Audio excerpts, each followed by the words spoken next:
Welcome to Cool Guru Academy. Now in this session we are going to talk about the national emergency कि किस तरह से national emergency लगती है, क्या क्या constitutional provisions है, क्या क्या चीज़ों को ध्यान में रखना पड़ता है, how it impacts the normal citizens, fundamental rights and center-state relations. So without wasting much time, we'll start. Now first of all, about the national emergency. The very first thing I will write on the board is it comes under article number 352. That is proclamation of national emergency. Who proclaims it? It by president. President लगाते हैं. But president कैसे लगाते हैं? If you'll see the process, कि president तो सबसे end में, सबसे पहले क्या होगा? इसका अप्रूवल के लिए कहाँ जाएगा? पार्लियामेंट में. सबसे पहले चीज जाएगी पार्लियामेंट के पास. अब पार्लियामेंट में जाएगी लोकसभा एंड राज्यसभा के पास. तो कोई भी हाउस इसको इनिशिएट कर सकता है. Either of the house can initiate it. Initiate कर दिया. दोनों हाउसेस से जब ये चीज पास हो जाती है थ्रू स्पेशल मेजॉरिटी. दोनों हाउसेस से कैसी मेजॉरिटी चाहिए? Special majority.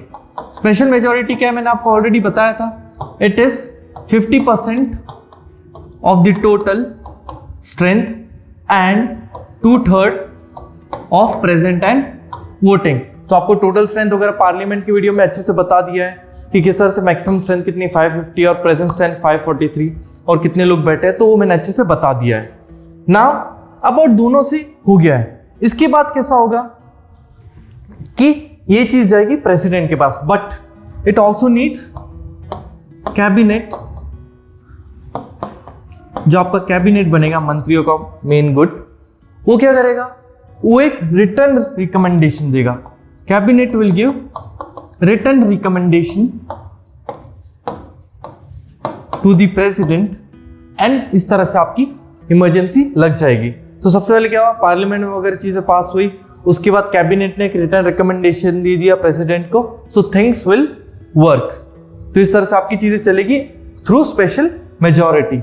Now next thing that comes to our mind is how it affects fundamental rights. And even before starting with fundamental rights, कि किस वजह से लगती है, व्हाट आर द कॉजेस. पहला तो है एक्सटर्नल एग्रेशन. एक्सटर्नल एग्रेशन या फिर वॉर बोल लीजिए आप. एक्सटर्नल एग्रेशन और वॉर, इस बेसिस पे आपकी नेशनल इमरजेंसी इंपोज होती है. दूसरा आता है आपका, अब बहुत बच्चे सोचेंगे सर इंटरनल डिस्टर्बेंस पढ़ा था हमने. ओके, आपने इंटरनल डिस्टर्बेंस पढ़ा था, it is good, but it was removed through 44th constitutional amendment act of 1976. So internal 76. So internal disturbance को किसने चेंज किया था?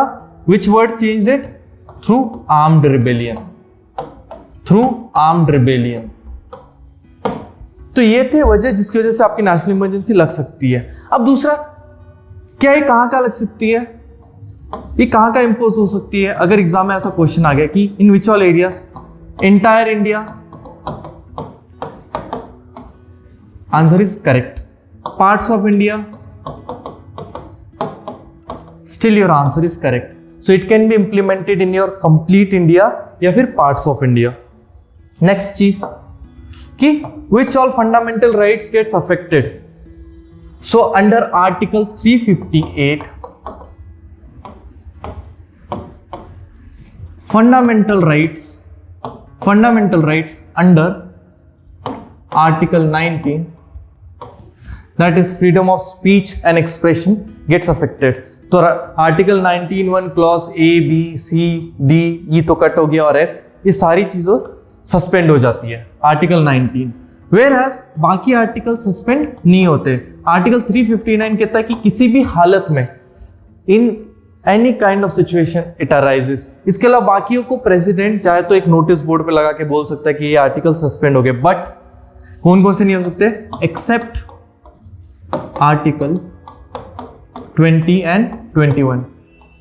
Article number 20 is about protection against conviction of offences, जिसको मैं polity की video में कवर करूंगा. Conviction of offences. What is article number 21? It is right to life. Right to life or right to live with dignity. So इससे related चीजें हैं. So ये दोनों किसी भी हालत में सस्पेंड नहीं हुए. This is given under article number 359.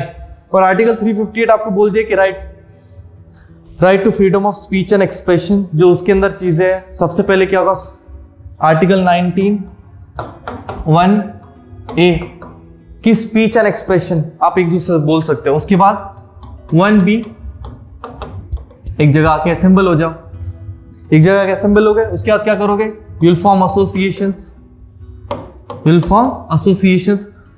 What will happen after forming associations? आप कहीं ना कहीं चलोगे ना, आपने associations बना लिए, ग्रुप्स बना लिए, सो आप चलोगे, so you can reside or move to any part of the country.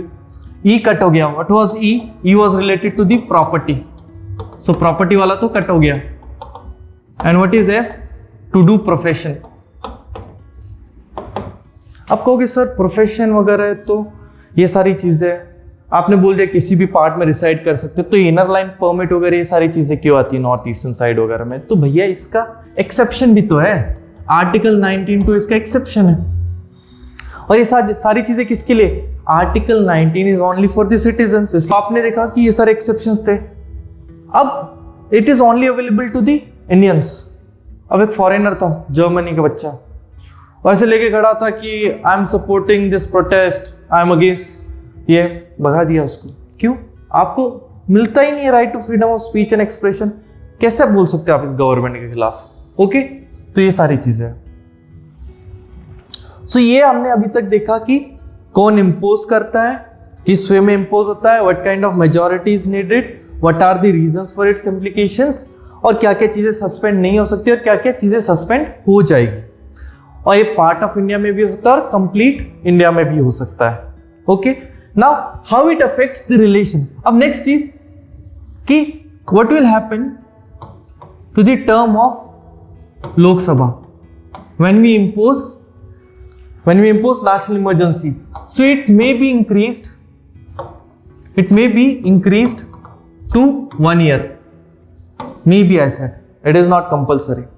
तो 1 साल के लिए शायद टेन्योर हम बढ़ा सकते हैं। मान लीजिए आपको नेशनल इमरजेंसी कंटिन्यू करनी है, तो एट अ टाइम कितना होता है? At a time it is 6 months. At a time it is 6 months. सो अगर आपको नेशनल इमरजेंसी प्रोक्लेम करनी है, दैट इज लगानी है, या फिर कंटिन्यू करना है, दोनों चीजों के लिए आपको क्या चाहिए? Special majority. What you need? Special majority. मान लीजिए आपको हटाना है, how will you remove it? So ये था किस तरह से आप कंटिन्यू कर सकते हो, टर्म ऑफ लोकसभा किस तरह से होगा। अब दूसरी चीज मान लिया आपने बोल दिया कि रिमूव करना है। अब 2-4 तरीके। सबसे पहला कि simple majority. What is simple majority? 50% present and voting. ला दो, हटा दो। तो हटाने के लिए सिंपल मेजॉरिटी और लगाने के लिए स्पेशल मेजॉरिटी, कंटिन्यू करने के लिए भी स्पेशल मेजॉरिटी। हटा दिए। दूसरा कोई तरीका? अगर 1/10 of Lok Sabha member gives in return कि भैया हटा देना है, तो स्पीकर सोचेगा और हटा देगा। ठीक है, सो ये 2 तरीके। How will you remove national emergency. Now next thing जो आप सबके दिमाग में आएगा, अब मिसलेनियस थिंग्स, कि is it subjected to judicial review? It is subjected to judicial review. So the answer for this is yes. Under 1980 Minerva Mills case it was subjected to the judicial review. Next thing, कितनी बार emergency लगी है? अभी आ गए, how many times emergency was imposed? तो ये हुई थी 3 बार। पहला था 1962 इंडो चाइना वॉर, दूसरा था 1971 लिबरेशन ऑफ बांग्लादेश,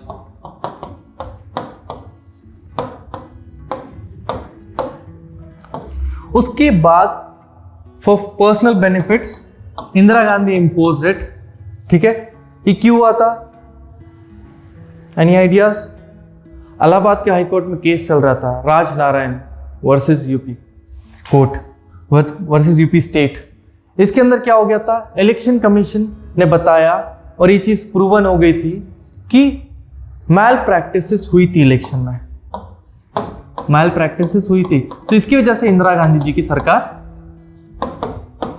गिर जाती। अगर इंदिरा गांधी की सरकार गिर जाती, कौन था भैया जिसने कांड किया? राजनारायण।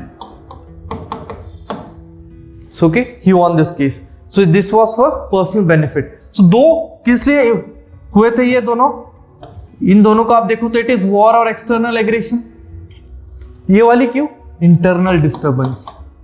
सो इंटरनल डिस्टर्बेंस इतना वेग टर्म लगा कि 44th कॉन्स्टिट्यूशनल अमेंडमेंट एक्ट 1976 में इसको निकाल दिया। और जो आपको बोला ना कैबिनेट का परमिशन चाहिए रिटर्न, वो इसलिए चाहिए था बिकॉज इंदिरा गांधी ने किसी से पूछा ही नहीं था, तुरंत बोल दिया कि ऐसे ऐसे होगा ओरली, तो इसलिए आपसे बोला गया कि रिटर्न रिकमेंडेशन चाहिए। सो ये थी कुछ इंपॉर्टेंट इंफॉर्मेशन। अब और एक क्वेश्चन आ सकता है, व्हाट इफ कि राज्यसभा ने पास कर दिया रेजोल्यूशन, अब कितने दिनों में पास करना चाहिए? Within one month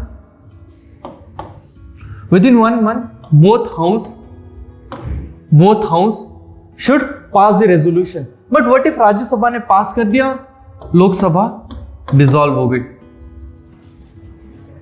so Lok Sabha dissolve हो गई, उसके बाद जब न्यू लोकसभा आएगी, when new Lok Sabha will arrive, अब न्यू लोकसभा कितने दिन में अराइव हो जाएगी? Within 6 months। 6 months के अंदर अंदर उसको आना पड़ेगा। और जैसे ही न्यू लोकसभा ऑफिस में आती है, under 1 month it has to pass the resolution if they want to continue with national emergency. नहीं पास किया तो खत्म, नेशनल इमरजेंसी नहीं लगेगी।